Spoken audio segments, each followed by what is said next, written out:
Thank you very much, ladies and gentlemen, and thank you, our good friends from the media. First of all, thank you so much for waiting this morning. We are sorry we are slightly late. We had to have some meetings and consultations before we start our day. I would like to also thank you for the wonderful work you have continued to do and, communicating what we are doing here as we are moving around, especially the meetings that we have had in this part of our country. And we continue to engage. We are going to be out for the next 2 days, today and tomorrow, to meet with members of the public and engage the public on a number of issues which my colleagues are going to speak about. Secondly, I want to sincerely thank my colleagues in the United Alternative Government for finding time to be here, and let me take this opportunity to convey the sincere apologies of our colleague, the Honorable Martha Karua. You know, she's on the KISII case. She's in Uganda because of that matter, but she will join us. She's coming back today. There's an event around that. We hope that by God's grace, she'll be able to join us later today as we go to the second leg and third leg of this meeting. Thirdly, I want to sincerely thank the leaders of the KISII region, the ones who have been here. We have had a strong team and technical committee, first of all, coordinated by the Honorable Janet Ongera, and a huge number of leaders across the board who have planned and worked with us jointly together with our colleagues in the United Alternative Government to stage this tour and this visit. And we are very grateful for the work that you've done and you continue to do. Together with the aspirants and the others who have been involved in this, we want to tell our grassroots leaders that we are totally together. We hear them and we'll continue to work with them as we engage with our people. I want to say thank you to our elected leaders, our two senators, the Senator of Nyamira, the Honorable Kongo Mogeni, the Senator of KISII, the Honorable Richard Onyonka, who have been essentially the co-hosts of this tour as we have been moving around and the work that they have done. Together with the elected members of parliament and their colleagues, because you see, we have a lot of elected leaders from the rest of the country who have had time to be here. You saw yesterday the senators who are here. Senator Matthew is here today, and a number of others, honorable members of parliament whom we are going to introduce. You'll see them, see Honorable Jenny Kiara here and the others.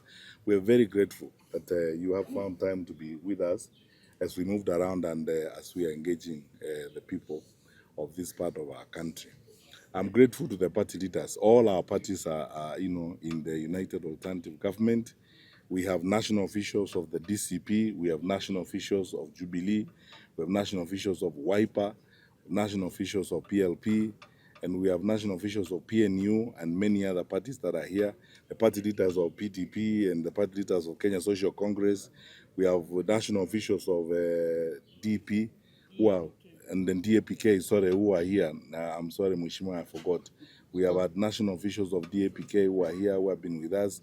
The party leader is here, and Honorable Natembea himself was also part of us yesterday. Finally, I need to say before we start off today's press event that Governor George Natembea, who was with us yesterday, is out on a function he needed to have, and he will join us as soon as he finishes the function in Trans Nzoia. So welcome everyone to this press conference by the leaders of the United Alternative Government. We wanted to highlight a number of issues that we think are important for the country to know. So I will start off by saying this. We are here because we want to interact with Kenyans and wananchi of this part of the country, and also to give hope and assurance to our people, both here and at large in the nation, that we are determined and ready to work together to bring about the necessary change to our country. In doing so, we don't have personal grudges with people. We are basically doing what we have to do. We chose democracy as a people, multi-party democracy. What that means is that everyone has an opportunity to engage, and everyone has an opportunity to participate and persuade people along political lines. It is very sad, some of the things that we are seeing here, where people want to use violence as a means of political intimidation and so on. Some of my colleagues are going to again talk about that in some level of detail, but we have to condemn this. This is lower than primitive. 6 decades after independence, we cannot lose lives because we are trying to help certain people survive in their political offices as it is. We need every life. One life is one life too many. Let's ask our leaders. Political differences are fine. We don't have to agree all the time. And when we do not agree, let us execute them with a measure of decency. We don't have to kill people. We don't have to send people and so on. Some of the people that I'm told were involved in this are even young people who have been hired and recruited from even outside of KISII and Nyamira. And then they have been brought in for this particular purpose. How can you turn against your own people? Because I don't understand. I find it difficult to call these people leaders. How can you turn against your own people? How would you want to kill your own people? And there's no crime they have done except that they have expressed a different opinion from yours. So we want to ask our brothers and sisters in leadership, let's be decent people. Let's get some work done. Let's have a conversation. And let us allow our Wananchi to make a decision on how they want to go. We are confident and we are sure about the things we are saying because we understand this country very well. There is near unanimity in this country, as you saw yesterday, all the way from Narok, Bomet, and all the way. There is near unanimity in this country. Our colleagues in the administration have not performed, they have not delivered on their promises, and it's time for them to do a decent thing. And the decent thing is to prepare themselves to go through a democratic process that replaces them so that the Kenya can have a government that they can work with and they can respect. And in saying so, we are not committing crime. We are citizens of this country who love our country. We want our country to succeed. And we want our country to succeed and operate in a frame of efficiency and decency in the manner in which we go forward. So we urge all our leaders, even those who do not agree with us, that is fine. Persuade the people. Yesterday when we were in Karoka, and this is the last contextual thing I'm going to say, I said this, that you can actually,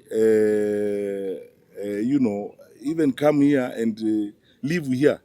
If you wanted to live amongst us, we are very welcoming.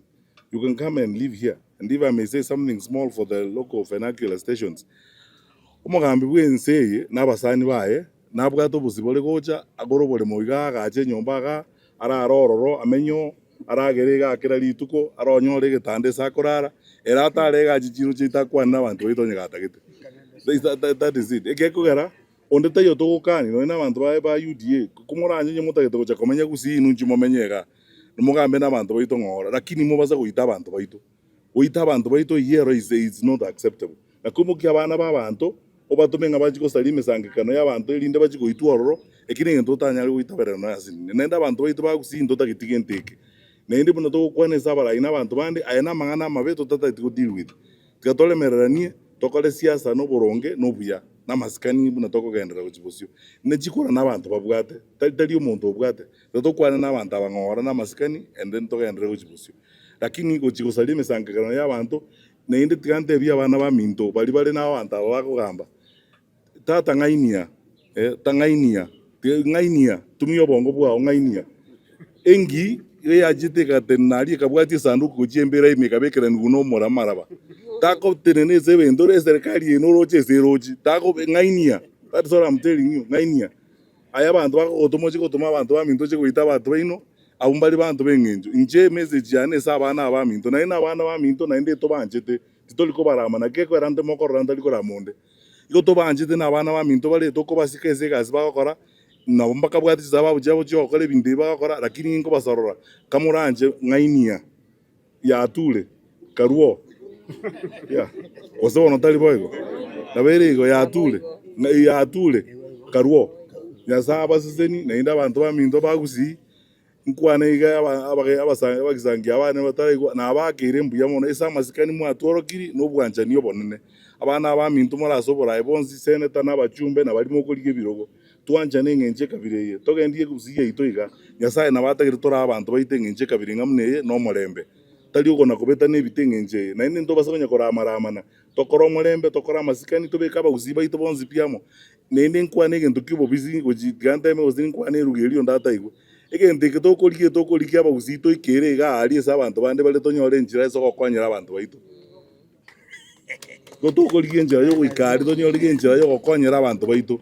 Na abantu baitu tukurira nekero tukurira abantu baitu tukugenda isi kurigeria abantu baitu tukurira abantu baitu mobasa gocha koleta mang'ana yande ng'ainia ekurate yanene ning'aki abantu baminto korage ntu kieki ng'ainia ese moko banyora tebia abana bari baminto baroro ng'aki tatondane ng'ainia ya tule toigwananire. So I think for that for that local Baneno, I now want to invite my colleagues. And I need to tell you that in our group as United Alternative Government, we have two co-conveners. One is Honorable Martha Karua, who is traveling, and the other one is His Excellency the Honorable Kalonzo Musyoka, the Wiper leader and presidential candidate. And so, you know, somebody has to take responsibility. Wale wengine tunakulia hapo, sasa hapa ndio unajua. Sasa mkubwa hadi akombere bunduki kitokea namna hiyo, lakini tunashukuru Mungu tumekuwa sisi wote pamoja na tunataka kwenda pamoja. So tutaongea one point our co-convener sasa ndio watatufungia, and we will then take questions from there as the order of responsibility will go in this response. So let me start with my brother Peter Munya, leader of PNU. Thank you Dr. Matiang'i. Sisi katika United Opposition, we are not asking this government any favor. We are just asking for the observance of the rule of law. And that's not a favor, it's our constitution that guarantees that every citizen is protected under the law. We don't have any two sets of laws, one for the opposition and the other one for the government, so that every rally that opposition does, goons must be sent there, protected by the police to cause mayhem. That's all we are asking. Otherwise, it's our right to be in the opposition. It is their right to be in government. They were given the government. The citizens seem to be ready now to take back their right, their government, because it is theirs. That does not invite violence on us. So we are not asking any favor, you know. It's not like we are asking the minister or whoever, do us a favor. No. And we are saying, if the government is not ready to provide the security that we require in our meetings, we must also organize ourselves to be able to secure our meetings, isn't it? Yes. And ask the citizens to take that responsibility of making sure our meetings are safe, and anybody who is coming there to cause mayhem anapata cha mtema kuni, kwa sababu hatuwezi endelea namna hii. Kama wananchi wamekataa serikali, wameikataa, na wameikataa kwa sababu imeshindwa na kazi. Waliingia kwa serikali with the understanding that they are going to make Kenya better, but over the years, the years they have been there, it is total destruction. Everything that was working has been completely destroyed, and Kenyans cannot take this anymore. Kwa hivyo sisi tunasema tuheshimiane, wale wamepewa majukumu ya kulinda sheria na haki walinde, na sisi tukubaliwe kufanya kazi zetu za upinzani tukijipanga kuchukua serikali. Asanteni sana. The Honorable Eugene Wamalwa, the leader of DAPK. Asante sana our host Dr. Fred Matiang'i, viongozi wote wa KISII, Nyamira na wananchi wote walio hapa, watu wa KISII wa Kirobuya. Mlembe. Sisi tuna furaha sana kuwa hapa siku ya leo, na haswa makaribisho ya jana. Tumeingia KISII, tumeingia Nyamira na timu yetu ya United Alternative Government, na mapokezi yamekuwa mazuri sana tangu jana asubuhi. Kule Narok Town tulikaribishwa, tukaambia ndugu zetu tunakuja KISII. Kuingia kule Mulot, Bomet, Longisa, Chepilat, imekuwa ni furaha kubwa kwa Wakenya wote kuona the incoming government, the alternative government, tukitembea pamoja, tukisimama pamoja. Lakini shukrani yetu kubwa ni kwa watu wa hapa KISII, hapa Nyamira. Mimi nimekuwa hapa mara nyingi nikiwa na marehemu ndugu yangu Wamalwa kijana kina Obocha, na tumekuwa hapa mzee Raila, tumerudi hapa na Uhuru. Hatujawahi ona makaribisho kama yale tumepewa wakati huu. So yetu ni kusema asante. lakini vile vile we must equally condemn the attempted disruption of our meetings yesterday in Gusiland. Bwana William Ruto, all the way from Narok to Bomet to Longisa to Chepelat to KISII. One message is clear: Kenyans have decided you are a one-term president. The desperation we are seeing, wewe kujaribu kutumia polisi, kutumia wahuni, no amount of tear gas or bullets or rogue police officers or goons that you are hiring will save you from the verdict of the Kenyan people. And we want to say this, that our right to move to any part of this country, our right to assemble and to associate with any people of the Republic of Kenya anywhere, anytime we want, does not depend on your generosity. It is a constitutionally guaranteed right. And that is one thing we want to say as we leave KISII tomorrow. We will go to Nakuru, we will go to Nyandarua, we will go to Nyeri and all parts of the country. Sasa, this attempt ya kusimamisha and to disrupt opposition rallies will not stop this train. So that is the one message we want to give, and to also ask our young people, sababu wao ndio wanapewa pesa. The goons that were used yesterday, some of them, and it is very regrettable that there was loss of life here in KISII yesterday because of the goons who tried to stop a rally that was unstoppable. There was loss of life in Western when we had the Linda Wananchi rally. There was loss of life in Kitengela and other parts where we've gone for meetings. Let's ask the youth of Kenya to be part of this change. Why is it that the people of KISII are saying one term?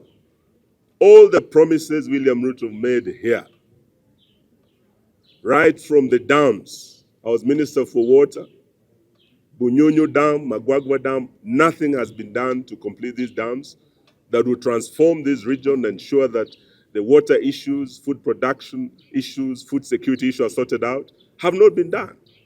I was here with Dr. Fred Matiang'i, with the fourth President Uhuru Kenyatta. We came to lay the foundation stone for the cancer center. Since Uhuru left, we passed by, we saw a shell of a building. Nothing has been done by William Ruto and his government to complete the cancer center 4 years down the line. With the remaining few months, will William Ruto complete the cancer center? The people of KISII know that you are not going to do it. So wanasema maliza ufanye nini? When? All that you promised. We were yesterday in Keroka. You promised you are going to do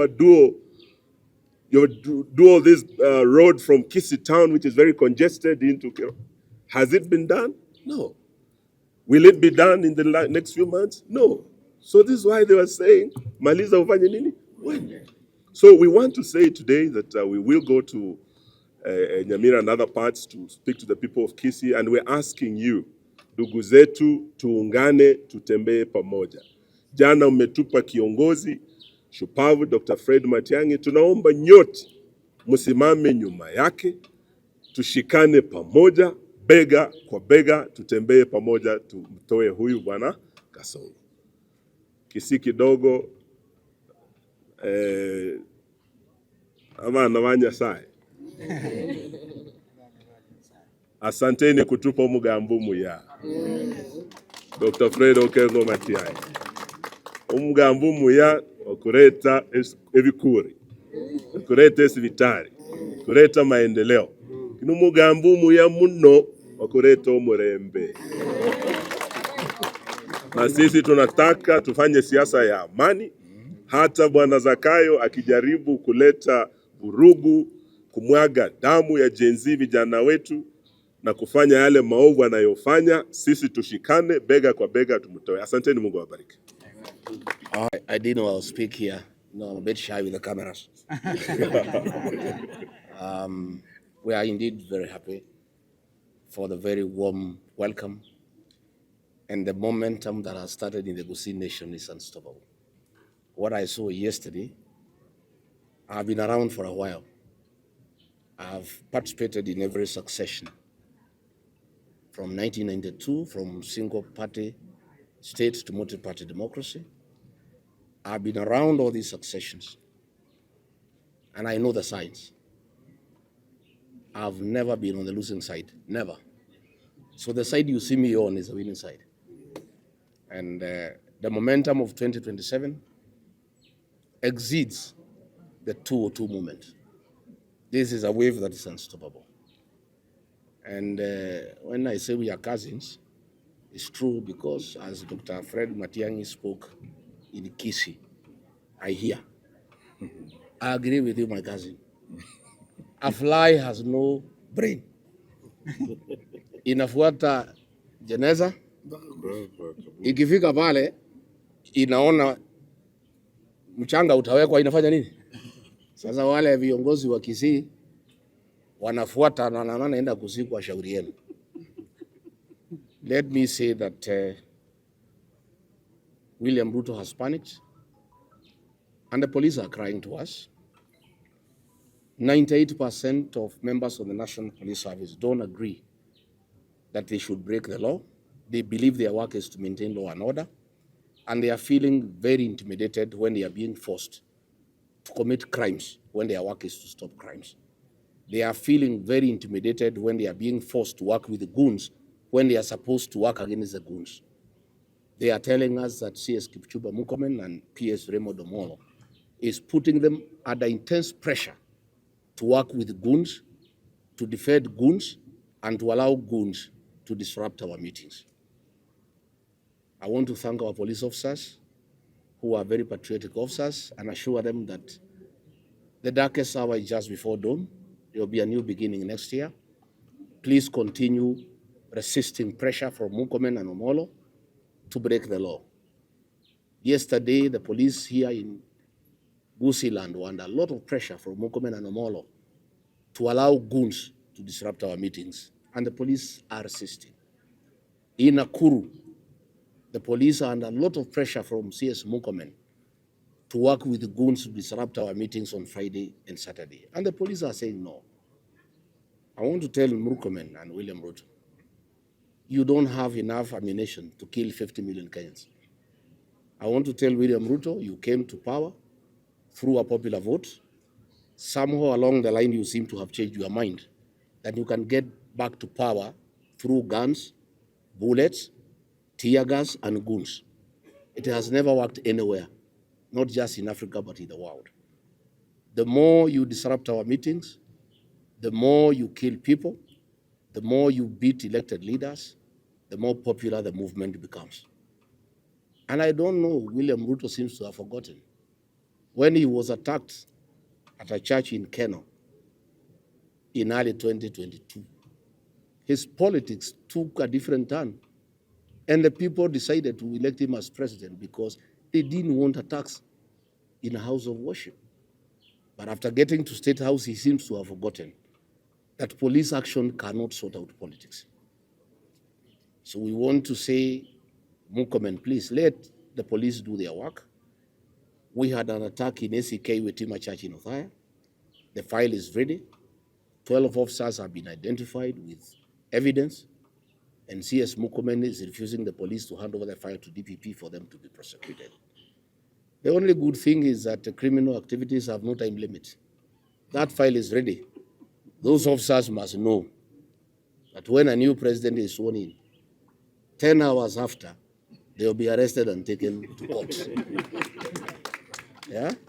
And I want to ask all our police officers across the country to know that we have put a team also to document police excesses.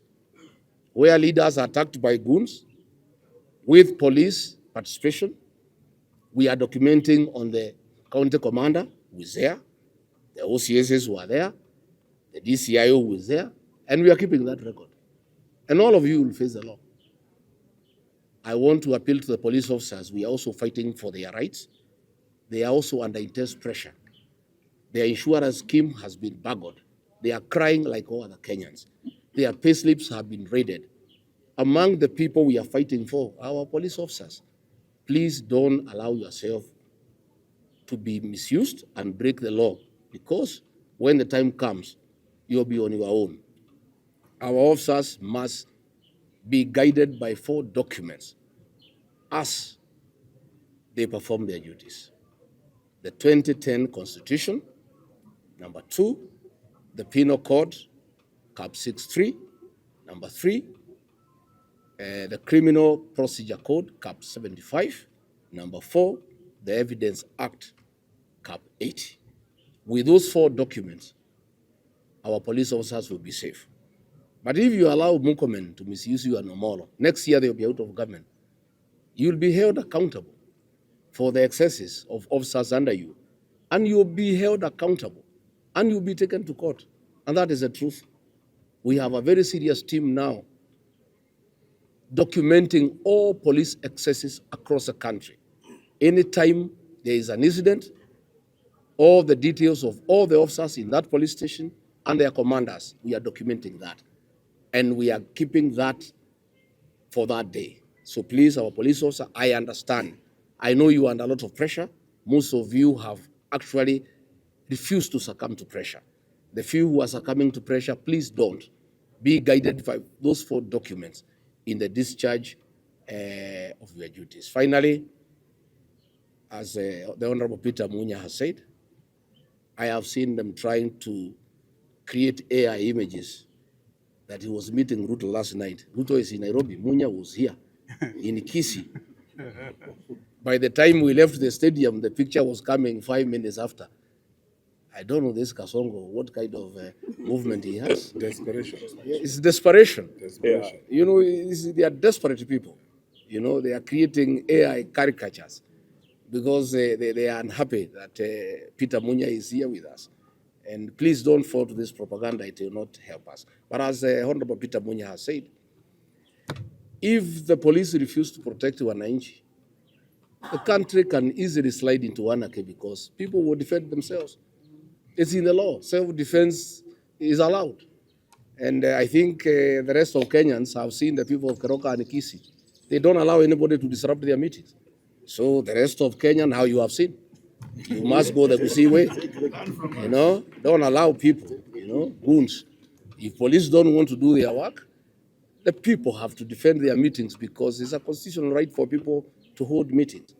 So I ask the people of Nakuru to benchmark from the Busi nation and defend your meetings and don't allow crooks and goons sent by Mukomen and Ruto to disrupt law and order and peace that this country has enjoyed since independence. Thank you very much. Finally, the Honorable His Excellency Kalonzo Musyoka. Thank you. Wow. Abantu ba mintu mbiamuri. Tangu tuingie jana KISII na kabla ya KISII tukapitia Mulot kama vile ndugu Eugene ametangulia kusema. Mulot, Bomet, hata before Bomet, Longisa, after Bomet, Kaplong, hata Sotik walikuwa wanataka sana tusimame pale. But we realized time was running out, so we headed to Chepilata. And jana we had occasion to congratulate the Honorable Fred Matiang'i, our host, for the clear demonstration of leadership, and also the leadership bestowed on him by the Abagusi elders, Council of Elders led by Elder Matundura. Na tukaingia basi Keroka, na tukaona maajabu Keroka, tukaja vile vile Gusii Stadium. Tumefahamishwa kama tungefika kule saa 8, umati ungekuwa hata zaidi. Lakini njia moja ni kwamba wananchi walihisi kwamba wamevurugwa na wahuni ambao wanapatiwa kila blessing na viongozi ambao wanatarajiwa kujua vyema. Kwa hivyo tunawapongeza sana ndugu zetu wa Bagusi, community wa Bagusi hapa nyumbani and abroad. Hata asubuhi nimepigiwa na watu kutoka Sweden wanasema karibuni sana KISII, Profesa Choti na wenzake Baltimore, wider Washington, wa KISII walioko Minnesota, wote. In fact, I think there are more KISIs out of KISII and Nyamira than actually in the two counties. And they are all, the KISII nation, are feeling part and parcel of the entire Kenyan nation, the heartbeat of the nation. Tangu jana imekuwa hapa tuone vipi watu wanaweza kujimudu dhidi ya uchokozi mkubwa ambao unaelezwa na serikali ya Ruto akitumia waziri wake Murkomen na PS wake usalama Omolo. Na kwa hivyo tulieleza Bwana Kanja, mnakumbuka tarehe 30 Januari tulienda kwa ofisi ya inspector mkuu wa polisi Kanja, tukakubaliana turudi tarehe 16. Tuliporudi pale ndio tupate kuelezewa kinaganaga ni askari polisi kina gani ambao waliandamana na wahuni kuingilia kanisani Witima upande wa Thaya, lakini wakaruka, wakaepa. Sasa wanajaribu kila njia kuharibu mikutano ya upinzani. I want to say that it is regrettable that we have any loss of life. And I think, as Fred has said, one life lost is one too many. We want the security for our people. It is the responsibility of any government in office to ensure peace and security of its citizens. But what we are witnessing with William Ruto administration is desperation. But we want to remind them that Kenya is a signatory member of the Rome Statute, the International Criminal Court. There was an attempt to get out of it, but of course Kenyans walikata. And the issue is very simple. Any officer or person in authority bearing the highest responsibility, I see my learned friend Kembe Kitura agree, is the one that will be held accountable even before the ICC. And as Rigathi has said, we are documenting every police action. And it is not a matter of trying to please ourselves. Yale amesema Rigathi ni wazi kwamba mwaka ujao Mungu atujalie. This is the alternative, this is united alternative government. So don't think that Rigathi it's kind of wishful thinking. This is the reality. The reality as we speak this morning is the country is galvanized on one agenda, that William Ruto will serve one term, if indeed he is allowed to serve that one term. And the reasons are clear. He has accused us of having no agenda. Agenda item number 1 is to return this country to constitutional order, to observance of the rule of law under the supreme law of the land, Constitution 2010, which William Ruto and his officers seem geared towards dismembering. And of course we can. And this is why we proudly stand here in this beautiful Camel Park Hotel to tell Kenyans that we are on course, that nobody should threaten you, that you do not have the right to assemble peaceably, you do not have the right to picket, you do not have a right to hold public opinion. Indeed, we want to assure you that we are so focused that even on the IEBC itself, we went and met them, and the first action they did was to remove Margarian, I think that's a... Marjan. That was not enough. They replaced Marjan, that's a name, I have some difficulty pronouncing it. I think I remember Atun Margarian. They replaced him very quickly with an officer who was from the lower ranks because they think he will serve their purpose.